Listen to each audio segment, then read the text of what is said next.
Hello बच्चों, let's read the question. The question says which statement is wrong for Krebs cycle. हमसे पूछा गया कि Krebs cycle के context में कौन सी statement इनमें से wrong है. हमारे options हैं 1. There are 3 points in the cycle where NAD plus is reduced to NADH plus H plus. Option 2. There is 1 point in the cycle where FAD plus is reduced to FADH2. Third option. Option 3. During conversion of succinyl coenzyme A to succinic acid, a molecule of GTP is synthesized. Fourth, the cycle starts with the condensation of acetyl group acetyl coenzyme A with pyruvic acid to yield citric acid. इस question में हमारा की concept है Krebs cycle. Krebs cycle को हम try carboxylic acid cycle के नाम से भी जानते हैं. It is also called try carboxylic acid cycle. इस साइकिल को हम सिट्रिक एसिड साइकिल भी कह सकते हैं.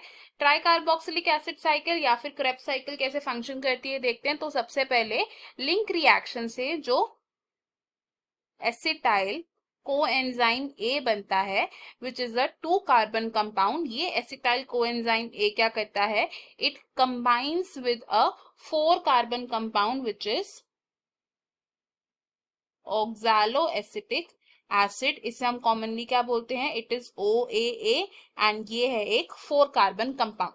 ऑक्सैलोएसिटिक एसिड एसिटाइल कोएंजाइम ए के साथ कंबाइन करता है एंड इसका रिजल्ट क्या बनता है, it leads to the formation of a 6 carbon compound which is citric acid. Citric acid बनता है which is the 6 carbon compound. अब ये जो 6 कार्बन कंपाउंड है ये फर्दर कन्वर्ट हो जाता है इनटू आइसोसिट्रेट. और आइसोसिट्रेट भी क्या है, it is a 6 carbon compound. Isocitrate further convert होता है into a 5 carbon compound alpha ketoglutaric acid. Alpha ketoglutaric acid. Alpha ketoglutaric acid है एक 5 कार्बन कंपाउंड. अब इस कन्वर्जन के दौरान क्या होता है, एक कार्बन डाइऑक्साइड मॉलिक्यूल रिलीज होता है एंड साथ ही साथ NAD प्लस रिड्यूस हो जाता है into NADH plus H plus में.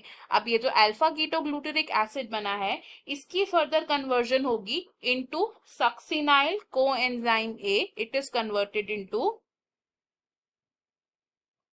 Succinyl coenzyme A. Succinyl coenzyme A है एक 4 कार्बन कंपाउंड. तो इस कन्वर्जन के दौरान भी क्या होता है, एक कार्बन डाइऑक्साइड मॉलिक्यूल का रिलीज होता है एंड साथ ही साथ NAD प्लस रिड्यूस हो जाता है into NADH plus H plus. Succinyl coenzyme A further convert होता है इनटू सक्सिनिक एसिड. और इस कन्वर्जन के दौरान क्या होता है, एक GTP मॉलिक्यूल सिंथेसाइज होता है from a GDP molecule. Succinic acid convert होता है into fumaric acid which is also a 4 carbon compound and इस कन्वर्जन के दौरान FAD प्लस रिड्यूस हो जाता है इनटू FADH2.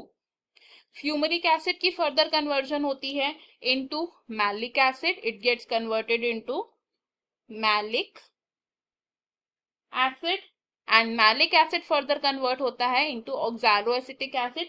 अब जब मैलिक एसिड ऑक्सैलोएसिटिक एसिड में कन्वर्ट होता है तो एक और NAD प्लस कन्वर्ट हो जाता है into NADH plus H plus में. तो हमने यहाँ क्या देखा कि इस सिट्रिक एसिड साइकिल में 3 पॉइंट्स ऐसे हैं जहां पर NADH प्लस रिड्यूस हो रहा है into NADH plus H plus में.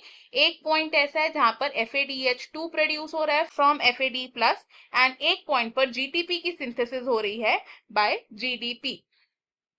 अगर हम अपने ऑप्शन देखें अब एक एक करके, तो ऑप्शन 1 तो हमारा यहाँ पर करेक्ट है, इसलिए ये रॉन्ग हो जाएगा। ऑप्शन 2 भी करेक्ट है, ये भी रॉन्ग हो जाएगा। एंड ऑप्शन 3 भी करेक्ट है, तो ये भी रॉन्ग हो जाएगा।